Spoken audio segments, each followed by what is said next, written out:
जय गुरुदेव दोस्तों, आज हम फिर सिद्ध यज्ञपीठ गोंडा जिला में पड़ता है, वहाँ पे हम आए हुए हैं।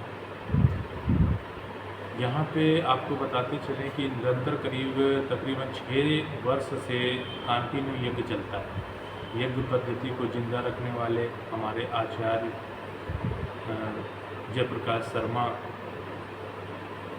और पंडित अजय कांत मिश्रा जी द्वारा यहाँ पर कंटिन्यू यज्ञ चलता है। वर्तमान में जो यज्ञ चल रहा है महालक्ष्मी यज्ञ, विशेष तौर पे काफ़ी लाभ देता है लोगों को। और ये कंटिन्यू यहाँ पे जो आचार्य जी हैं वो प्रत्येक वर्ष कमल पुष्पों से यज्ञ करते हैं। प्रत्येक दिन एक व्यक्ति के लिए, एक यजमान के लिए 108 कमल पुष्पों की आहुति या फिर बेल पत्रों द्वारा दी जाती है। और इसका विशेष लाभ मिलता है लक्ष्मी प्राप्ति के लिए, कर्ज मुक्ति के लिए, रोग निवारण के लिए बहुत सारे अलग अलग तरीके के यज्ञ किए जाते हैं। आइए हम अभी कुछ देर में यज्ञ स्टार्ट हो रहा है, यज्ञ के बारे में बताएंगे।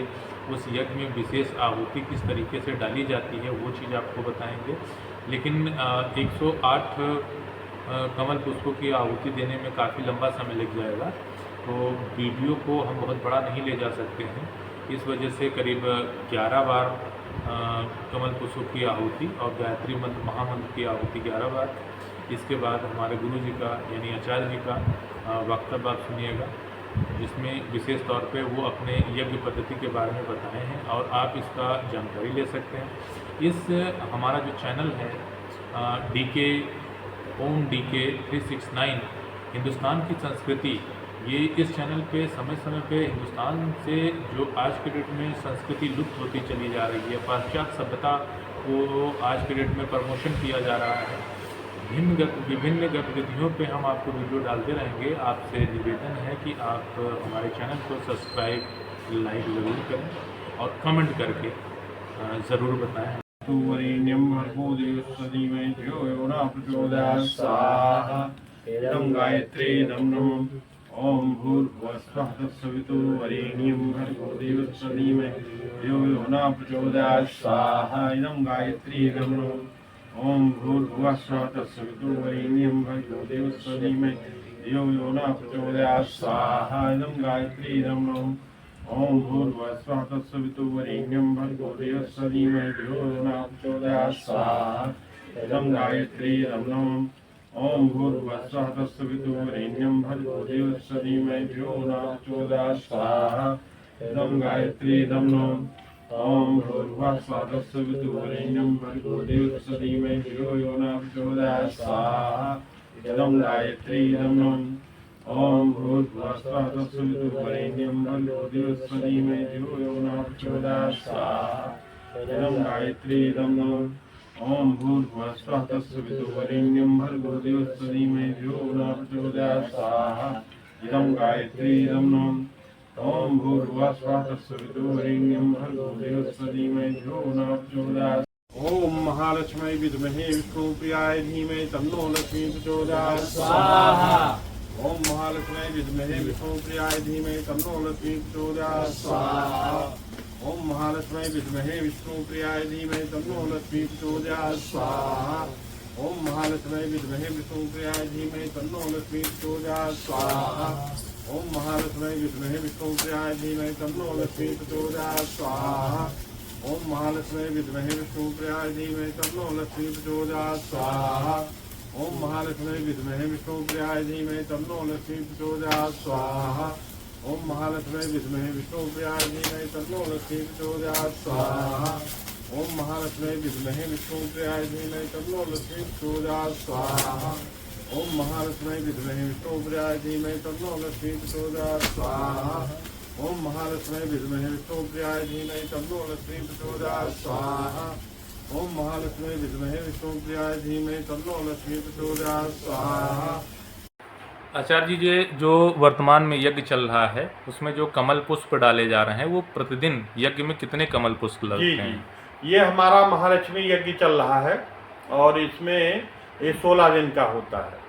इसमें प्रतिदिन 108 कमल एक यजमान के लिए डाला जा रहा है। 16 दिन निरंतर ये चलेगा। जी जी अच्छा, कमल के अलावा और कौन सी चीज़ें यूज की जा सकती है इसमें? जी जी। तो सब- उसमें यज्ञ का ज्ञान विज्ञान हमारे गुरुदेव के श्री पंडित श्री राम शर्मा आचार्य की जो पुस्तक है यज्ञ का ज्ञान विज्ञान, उसमें से ये उल्लेख है। और गायत्री महाविज्ञान में भी, गायत्री तंत्र में भी ये उल्लेख है कि कमल पुष्प और बिल्व पत्रों से हवन करने पर लक्ष्मी की प्राप्ति हो जाए और समृद्धि प्राप्त की जा सकती है। अच्छा, कर्ज मुक्ति के लिए उपाय बताएं यज्ञ माध्यम से। कर्ज मुक्ति के लिए भी उपाय है। इसी महालक्ष्मी के, जब लक्ष्मी आएंगी तो कर्ज अपने आप खत्म हो जाएगा। उसके लिए हमारे पास 2 यज्ञों का हमने विस्तार किया हुआ है, हमने विकास किया है। एक नवग्रह यज्ञ, जिसको संजीवनी नवग्रह यज्ञ विद्या हमने विकास किया है अन्य ग्रंथों से लेकर के। और उसमें 10,000 आहुति यज्ञों इसमें नवग्रह की पड़ती है और 10,000 आहुति लगभग में जो है गायत्री मंत्र की पड़ती है। तो ये करीब 25,000 आहुतियों का हो जाता है अन्य मंत्रों को लेकर के। तो 100% जो है रिजल्ट आता है, चाहे रोग निवारण हो चाहे भोग प्राप्ति हो। सारे ग्रहों का निवारण जो प्रतिकूल है उनको अनुकूल बनाया जा सकता है। ये अनुभूत प्रयोग है। ये जो 9 ग्रह का यज्ञ होता है वो कितने दिन में सफल होता है? एक दिन में। एक दिन में? हाँ, 10 पंडित लगते हैं। अच्छा। और करीब 50 किलो हवन सामग्री लगेगी। उसमें विभिन्न चीज की जो है औषधियाँ लगती हैं और रिजल्ट 100% मिलता है। अच्छा, और ये यज्ञ जो कंटिन्यू हो रहा है जी तो इसमें आप हैं और हमारे पंडित जी हैं, जी जी। इनके बारे में लाभ बताएं। और इस यज्ञ के पहले जो कर्मकांड होता है उसका महत्व बताएं। देखिए, जो अभी हमारे आचार्य जी ने बताया है, विशेष करके यहाँ से जो कृत किया जाता है कर्मकांड के महत्व में, देव शक्तियों की अनुग्रह कृपा के लिए जब कोई कृत किया जाता है तो सर्वप्रथम में हमें एक स्टेप बनाना होता है, जिसके माध्यम से गुरु वंदना से लेकर के और क्षेत्रपाल देवता तक आराधना किया जाता है कि प्रभु आप सभी लोग हमारे यज्ञ में आकर के अपने भोग को प्रदान लीजिए और हम लोगों को शुभ फल प्रदान कीजिए। इसलिए कर्मकांड विशेष रूप से साथ में जोड़ा जाता है। और कर्मकांड का विशेष महत्व संसार में गति प्राप्ति के लिए और निरंतर कार्य प्राप्ति के लिए, कि जिससे लोग इससे जुड़े रहें और परमात्मा की असीम अनुकंपा की लाभ उठा सकें। इसीलिए कर्मकांड का इसमें विशेष महत्व है। एक प्रश्न और हम पूछना चाहेंगे आचार्य जी कि ये जो हम यज्ञ करते हैं ये हर व्यक्ति के लिए मतलब कर सकते हैं, हर व्यक्ति कर सकता है, या कि एक विशेष वर्गों के लिए ही है? क्योंकि पहले पूर्व में ऐसा था कि यज्ञ कर्मकांड विधि हर कोई नहीं करा सकता था, लेकिन ये गुरु जी की महान कृपा है कि इन्होंने बहुत सारी चीज़ें बताई हैं। तो क्या हर वर्ग के लोग इसका लाभ ले सकते हैं? आपके कहने का मतलब है जाति से? जाति से बिल्कुल कर सकता है, बशर्ते वो योग्य हो। योग मीन्स पात्रता हो, क्योंकि यज्ञ एक वैज्ञानिक प्रक्रिया है। वैज्ञानिक प्रक्रिया में उस विद्या का जानकार होना आवश्यक है।